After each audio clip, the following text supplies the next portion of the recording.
In early 2024, a team of U.S. engineers arrived quietly in southern Africa. Their goal was simple: test a mysterious electric vehicle that was rumored to run indefinitely without charging. At first, they laughed. À perpétuelle motion car? That's science fiction, one of them said as he stepped off the plane. But within hours, that laughter would turn to disbelief. Because what they saw defied every equation they had ever learned. They said it was impossible, that no human could ever build a car that powered itself. Yet, in a small workshop in Harare, Zimbabwe, a young man named Maxwell Chikumbutso dared to believe otherwise. Born into hardship and raised by a single mother, Maxwell grew up surrounded by poverty, but blessed with a mind that saw electricity as a living force.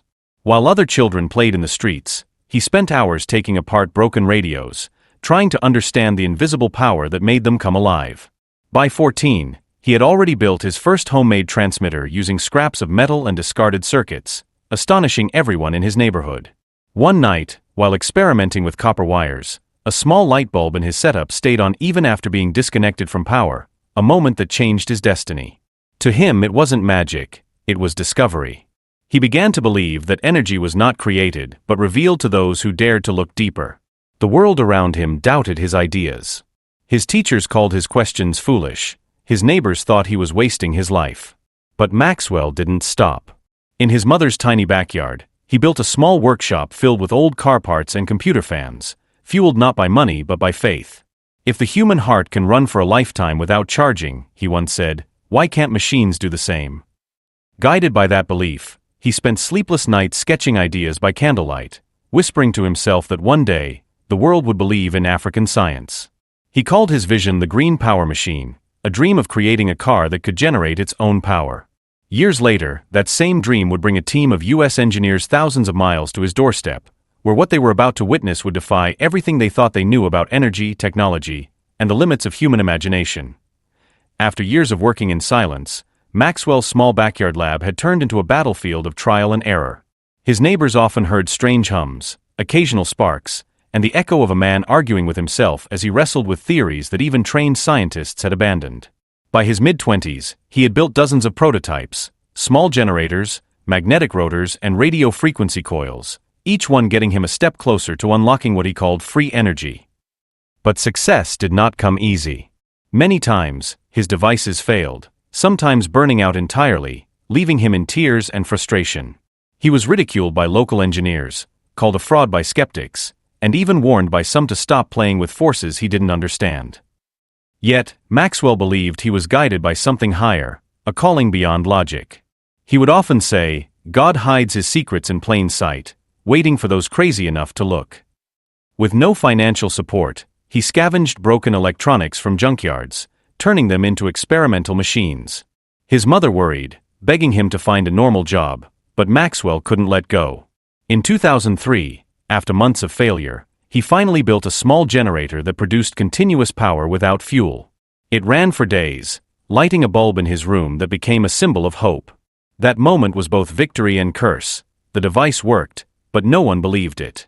Local scientists dismissed his claims as fabrication, government officials ignored him, and potential investors laughed him out of meetings. Yet, Maxwell refused to quit. He carried his prototype to technology fairs, small community gatherings, even churches, showing anyone willing to watch. Slowly, whispers began to spread about a Zimbabwean inventor who had built something the world said was impossible.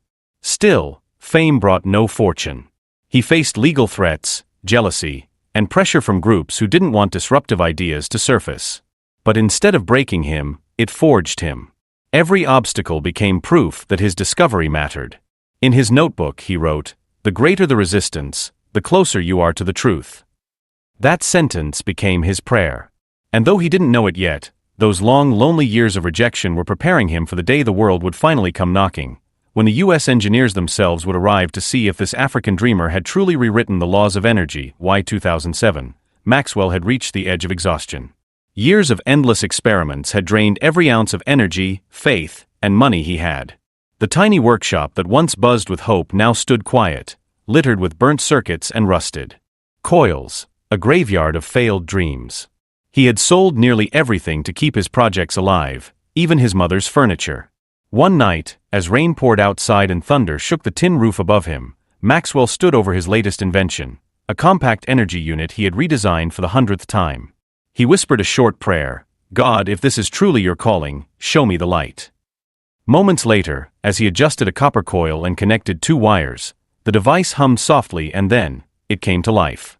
A faint blue glow filled the room as the generator began producing continuous power, strong and steady, without any external fuel source. Maxwell froze.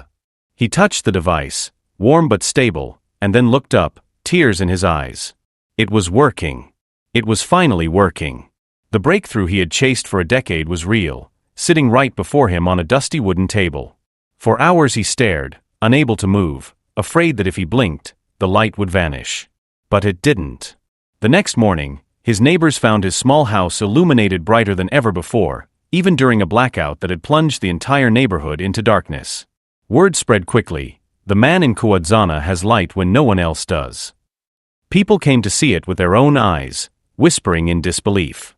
Engineers who had once mocked him now stood speechless, staring at readings that defied known physics. "This shouldn't be possible," one said quietly, but the evidence was right there, glowing before them.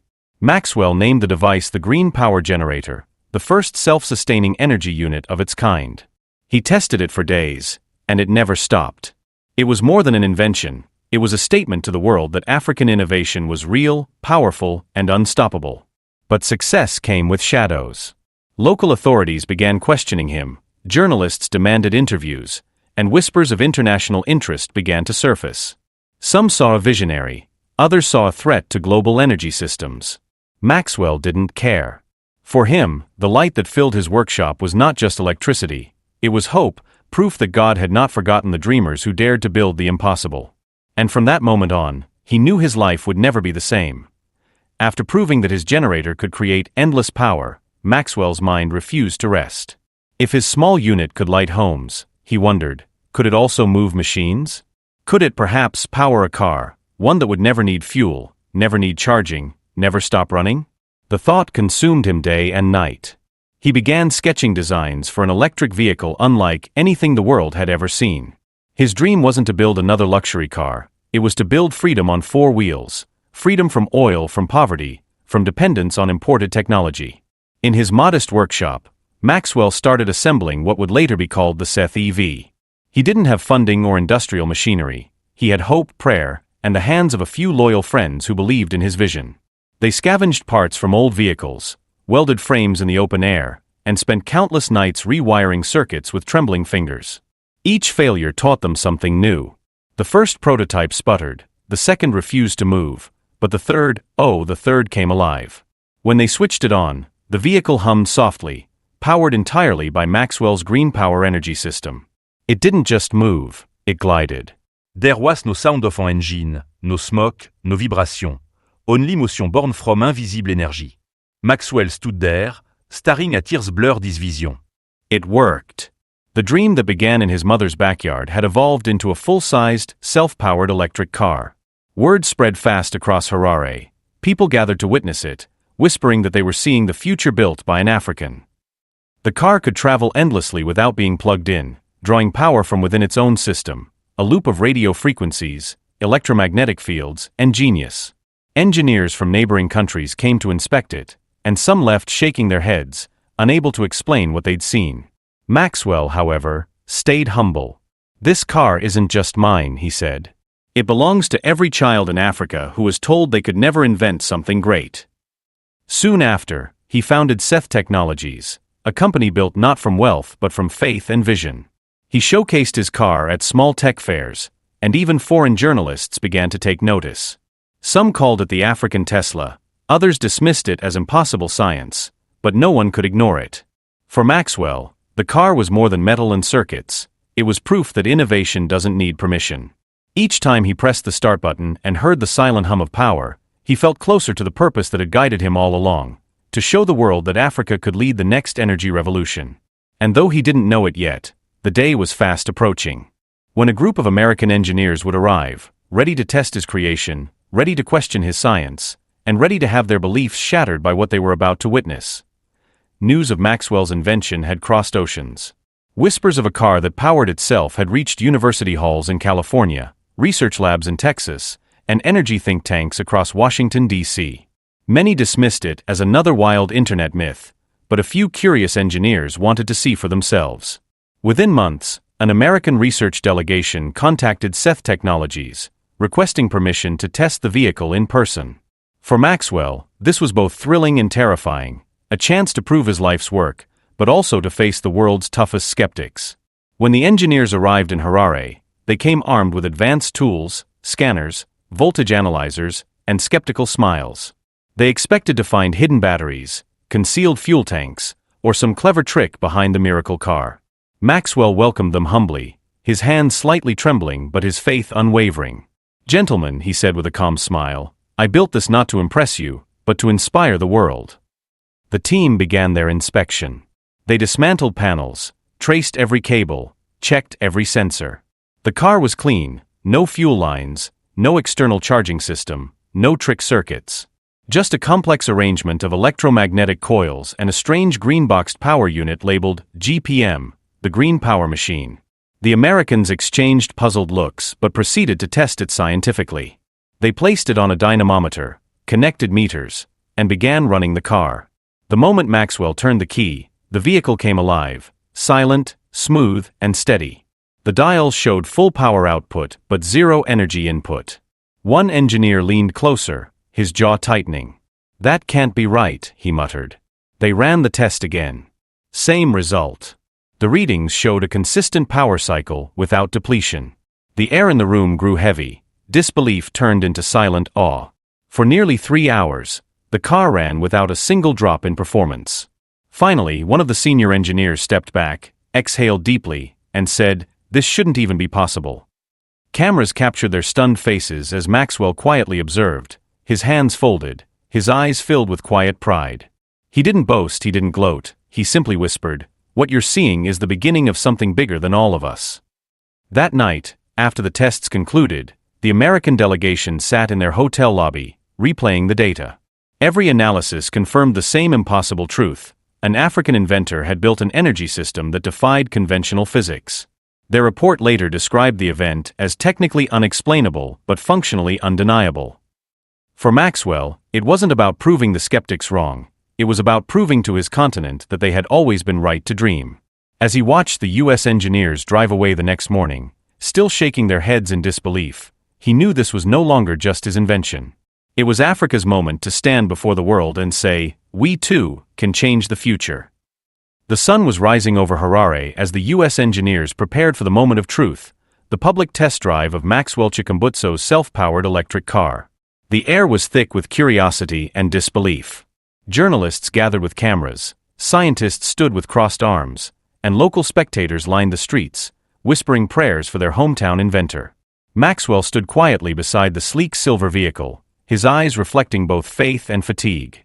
This was the culmination of decades of struggle, rejection, and sacrifice. Everything he had ever worked for condensed into this one defining moment. As the lead engineer from the U.S. approached with his clipboard, he asked one final question: "There's no hidden battery, no backup source?" Maxwell smiled faintly and replied, "The only power this car needs comes from the laws you haven't yet understood." The crowd chuckled nervously, thinking it was confidence, but Maxwell meant every word. The key turned, and silence followed. Nos enginoises, nos vibrations, juste à soft electricum, like the heartbeat of the future.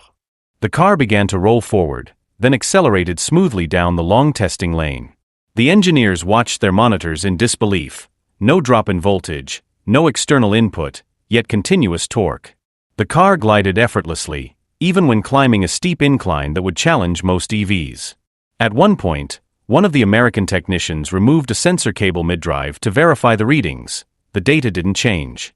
The energy flow remained stable, self-regenerating within its own system. The lead engineer whispered, "This defies the conservation laws." But there it was, undeniable proof, unfolding before their eyes. The test lasted over 2 hours. The car performed flawlessly, no overheating, no power loss, no sign of trickery. When it finally came to a stop, the crowd erupted in applause, while the engineers stood motionless, caught between wonder and confusion. One of them turned to Maxwell and said quietly, you've done something even our top labs couldn't replicate." Maxwell looked toward the sky, his voice soft but certain. "It wasn't me alone. It was faith meeting purpose." Reporters rushed forward, snapping photos and asking questions, while social media lit up with headlines like "African inventor shocks the world" and "the car that doesn't need charging." The U.S. team collected their data, their instruments filled with numbers that contradicted every rule of conventional science. For the first time, they weren't just testing a machine, they were witnessing a paradigm shift. As the car rested silently in the afternoon light, Maxwell placed his hand on the hood and smiled. "This isn't the end," he said softly. "It's the ignition of a new era, one powered not by oil or money but by belief." And as the engineers drove away, the world began to realize that the revolution of energy had just taken its first breath, not in Silicon Valley, but in the heart of Africa.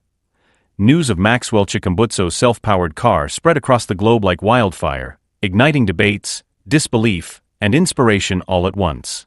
Within days of the test drive, international media outlets picked up the story, each struggling to explain how an inventor from Zimbabwe had done what billion-dollar corporations could not. Headlines blazed with words like "the African Tesla" and "the car that broke physics." In the U.S., top universities began running simulations, attempting to replicate the data the American engineers had brought back, but none could. Forums exploded with speculation. Was it a hidden energy source? A new form of magnetic resonance? Or something entirely unknown to modern science? Governments quietly took interest, and tech giants sent silent inquiries, hoping to understand the technology behind Maxwell's green power machine. In Africa, however, the story carried a deeper meaning. For the first time, millions saw a son of their soil rise not as a follower of global innovation, but as a leader of it. Maxwell became a symbol of what was possible when faith and ingenuity converged. Students across the continent began studying his work. Young inventors wrote to him, saying his courage gave them permission to dream. Yet, with fame came pressure. Critics questioned his methods, others accused him of pseudoscience, and some powerful entities saw his creation as a threat to their industries. But Maxwell remained grounded. "Truth doesn't need defending," he told a reporter, "it just needs time to reveal itself." While international experts argued, ordinary people in villages and towns across Africa looked to the skies with renewed hope, imagining a future free from power cuts and fuel dependency.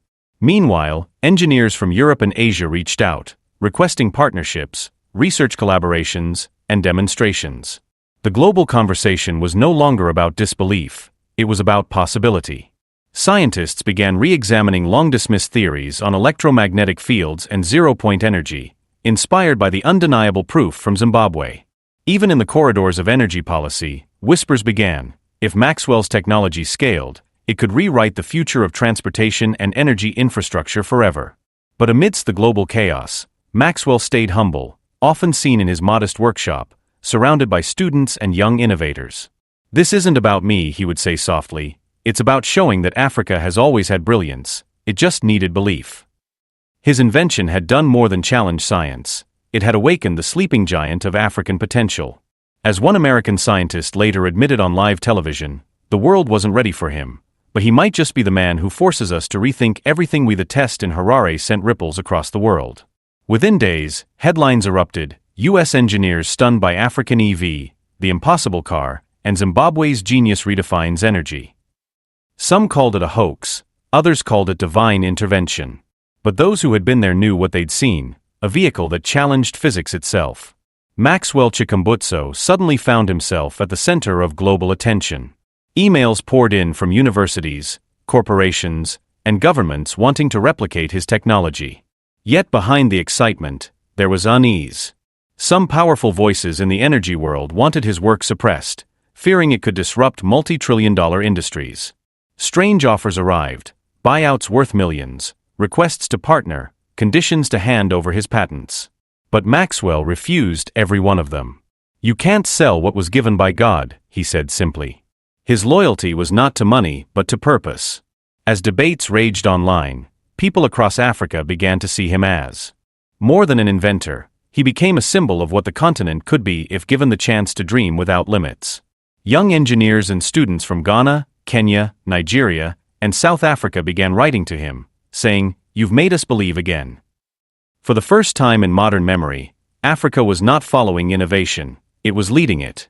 The U.S. engineers who had tested his car returned home humbled, presenting their findings behind closed doors. Some were laughed at, others silenced, but the data could not be erased. The impossible had been proven possible, and that truth spread faster than any denial could stop it. Meanwhile, Maxwell retreated from the noise, returning to the same small workshop where it had all begun. Surrounded by the scent of solder and oil, he looked at his old tools, the same ones he had used as a boy, and smiled. The future, he whispered, was never meant to belong to the rich. It belong to the brave. As the years passed, his story became legend, the man who turned faith into energy, who made light out of nothing but belief. Universities began teaching about his theories, calling it Chikumbutso energy dynamics. His invention inspired a new generation of African innovators building drones, bikes, and microgrids based on his principles. Even as corporations tried to commercialize his ideas, people remembered the man who never chased profit, only purpose. In interviews, when asked if he had really defied the laws of physics, Maxwell would smile and answer, maybe the laws were incomplete. His car stood as silent proof that innovation knows no borders and that miracles are often just science we don't yet understand. As the sun set over Harare one evening, he stood outside his workshop watching the city lights flicker on, lights now partly powered by the same technology the world once mocked. If one boy from a small African township can make this happen, he said, imagine what a continent full of believers can do. And with that, he turned off the last switch, leaving behind not darkness but a legacy that would continue to shine, proof that faith, vision, and courage could make even the impossible come alive.